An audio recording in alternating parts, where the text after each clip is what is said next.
অভিযান পরিচালনার আগে বড় বোন তাসনুভা সরওয়ার সূচির সঙ্গে ফোনে সর্বশেষ কথা হয় সেনা কর্মকর্তা লেফটেন্যান্ট তানজিম সরওয়ার নির্জনের।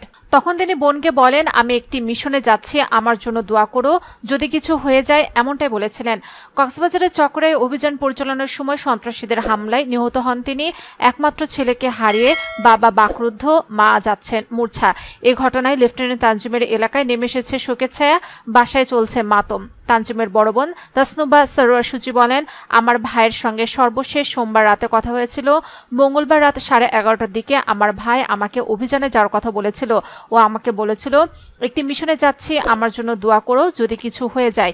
আমিও তোমার সঙ্গে কথা বলার অপেক্ষায় থাকবো। ও মিশনে যাওয়ার আগে আমাদেরকে জানিয়ে যায়। সকালে ও আর ফোন দেয়নি। সে আমার কাছে পিঠা খাইতে চেয়েছিল। অক্টোবরের 1 তারিখে তানজিমের জন্মদিন, পরিবারের সঙ্গে পালন করার কথা ছিল। ওই দিন আমার ভাই আমার কাছে টিয়া পাখি উপহার চেয়েছিল।